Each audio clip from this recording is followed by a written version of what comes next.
The Republican narrative in this campaign is focused on inflation and high gas prices.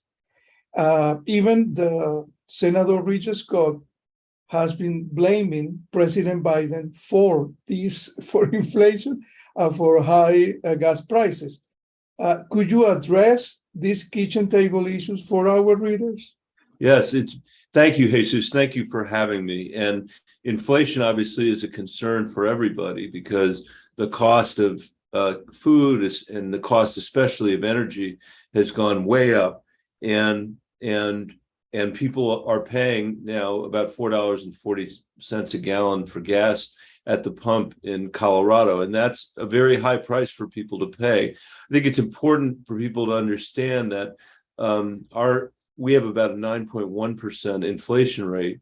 And that is similar to the inflation rate in Canada, the inflation rate in the European Union, the inflation rate in the United Kingdom, the inflation rate in India. I mean, all of these countries in the world are suffering from the same challenges. This is much less about what Joe Biden has done than about the broken supply chains that the entire world has. And as the economy began to recover out of COVID, those supply chains created shortages that drove prices up. With respect to fuel, just 18 months ago, or maybe 2 years ago, oil was $20 a barrel. Today, it's over $100 a barrel. A lot of that has to do with the economy recovering. Again, when we were at the bottom of COVID, it was at $20 a barrel. 2 years later, it was approaching $80 a barrel because of the economic recovery. And then on top of that, Putin invaded Ukraine, and that increased the price even more. So this is something that everybody in the industrialized world and in other economies in the world is struggling with together. It's cold comfort to know that when you're paying, such $4 for something at the grocery store that costs $3, like for a gallon of milk, at the grocery store, when you're paying $4.40 for gas. But the good news is prices have started to come down, and we are passing the Inflation Reduction Act in the United States Senate, which ought to help us over time, both with healthcare prices and with energy prices. Your opponent is telling the people that you use immigration only during the political campaign, because or they say that there is no progress on this issue, and then you are talking again about that. What is your response to Joe O'Dea on immigration issues?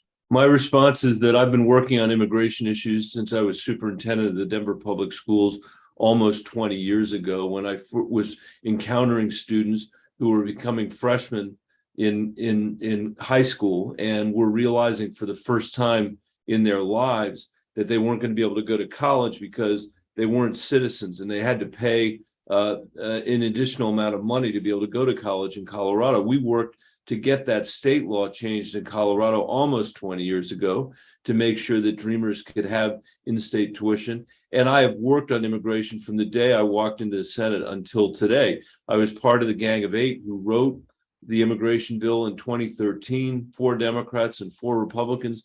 John McCain led the Republicans, and we passed that bill with 68 votes in the Senate. And Jesus, just to remind people, that bill had a pathway to citizenship for the 11 million people here that are undocumented. It had the most progressive DREAM Act that had ever been conceived of, and it passed. It had border security to the tune of $40 billion to make sure that we were securing the border and reflecting, our commitment to the rule of law. But Jesus, it failed in the House of Representatives because the Tea Party and the Freedom Caucus wouldn't let the Speaker bring it to a vote. I still think that bill ought to be the law of the land, and we ought to do something like that. Unfortunately, Republicans like Joe O'Dea have stood in the way of our being able to do anything on immigration reform lately. I'm continuing to work. I haven't given up to this day. I'm working with Mike Crapo, who's a Republican from Idaho, to try to address the issues facing our agricultural workforce and the agricultural growers in America so that we can actually make sure that we have the labor that we need to cut food prices down in the country and to allow people to work and know that they can go back and forth to Mexico and their families can be here. The last point is we're still continuing to try to pass a Dreamers bill. So it has been very sad that without the leadership of John McCain and Jeff Flake and others, that we have not been able to pursue a comprehensive immigration proposal. That is what our country desperately needs, especially at a moment when we have 11 million vacant jobs in this country. We should be reforming our immigration system to drive the American economy forward rather than holding us back. Choose your main accomplishment or your main achievement on the Senate. I would say last year I was able to pass a bill that I've worked on for many years to dramatically expand the child tax credit. And what that did for a year was cut childhood poverty in America almost in half. It reduced hunger in the United States by 25%. It went to 90% of Colorado's families, and Colorado's families were receiving an average of $450 a month to help pay their rent, to help pay for their groceries, to help pay for their energy prices. I wish we had it still in place because it would be really helping people deal with inflation right now, Jesus. And one of the reasons I'm running for the Senate is I want to make that permanent. We now know that we don't have to accept in the United States of America the idea that we're 38th out of 41 countries in the industrialized world when it comes to childhood poverty. We don't have to accept as a permanent feature of our economy or our democracy that the poorest people in America should be our children. We can do better than that. And Jesus, I think, frankly, we should end childhood poverty in the richest country in the world. There's no excuse to have so many kids starting so far behind just because of the circumstances of their birth, especially when we know that there's so many other countries in the world where people have higher economic mobility than we do and where there's less income inequality than we have. So that's one I would pick. Thinking on the future, what is your idea of a bill that you want to promote in a potential new term? I would say making the child tax credit permanent, passing both that bill and the work that I've done with Sherrod Brown from Ohio on the earned income tax credit. Those two bills alone would give working people in this country the biggest tax cut that they've had in generations. I'd like to fight to continue to reverse the Trump tax cut, which went to the wealthiest people. It was just a giveaway to the wealthiest people in our country. I'd like to pass the CORE Act, which is a public lands bill that would protect 400,000 acres of public lands in Colorado, including 70,000 acres of wilderness. I would like, Jesus, for us to work and pass comprehensive immigration reform in this country as well. I'd like to pass my bill to create new models of apprenticeship so that when kids are graduating from high school in the United States of America, they know that they're graduating with a living wage, not with the minimum wage, not with the skills to earn a living wage, not the skills just to earn the minimum wage. That would transform the American economy, transform the lives of millions of Americans. Jesus, all of this adds up to my view of the world, which is that we have had enough trickle-down economics for the last 50 years. We've had an economy that has worked really well for the top 10% of Americans, but hasn't worked for anybody else. My opponent in this race believes in those trickle-down economics. I do not. I believe that we need an economy that when it grows for everybody, not just the people at the very top. I think that's important for working families in Colorado, and I think it's critical for us if we're actually going to hold on to this democracy. We need it to be a place where people feel like when they're working hard, they can get their family, they can move their families ahead. What is your worst image related with January 6th? What is in your memory? What is that? In my memory. Thank you. That's such a good question, Jesus. Well, we were taken off the floor of the Senate and we were put into a safe room, and we were all standing together in a room where it was likely that there was COVID spreading. So that's one image, first of all, is the entire United States Senate wearing masks in a room where we were all very close to one another. As it happened, I don't think anybody did get COVID. Then what I remember is the images of the television set of a violent mob attacking the Capitol that I had just been in.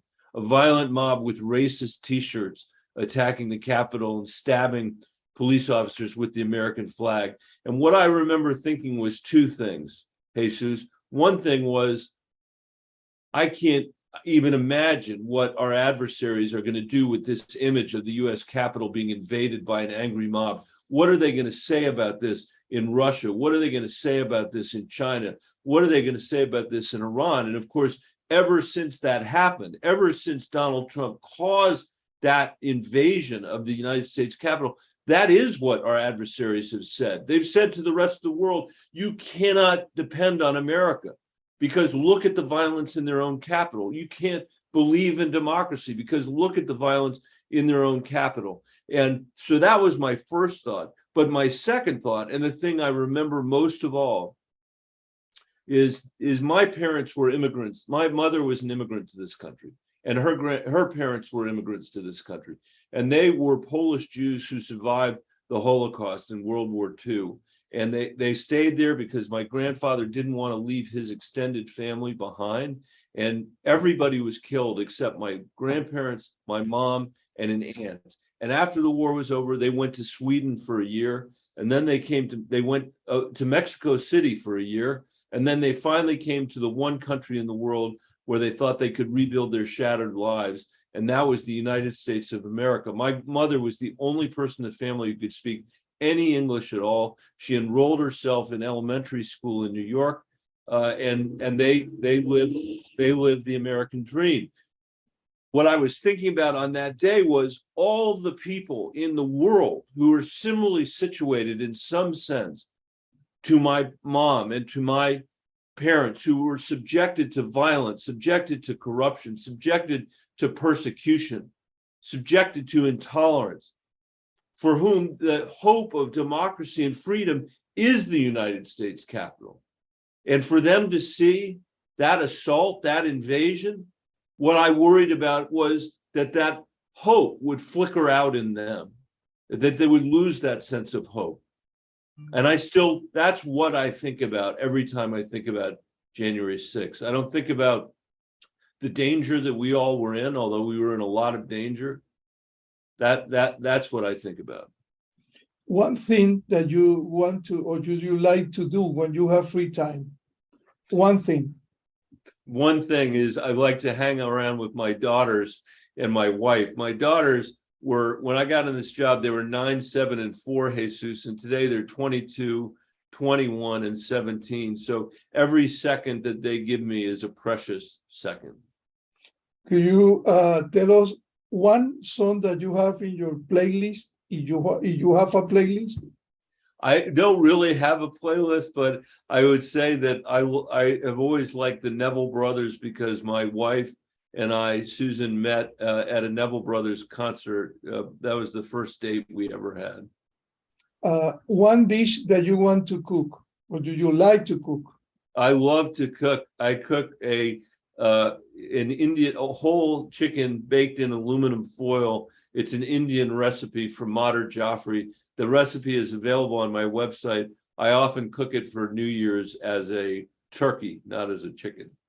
About a sport, do you prefer Broncos, Rockies, Avalanche, Rapids? I don't want to pick one. I'm not going to pick one, but I want to say thank you to the Avalanche for bringing home the cup. If you want to choose one Republican to be invited for your birthday party, what it will be this name? Well, I wish he were still alive because I'd pick John McCain, but he's not. So I'll pick Richard Burr from North Carolina. Perfect. Do you have a final message, Senator Bennet?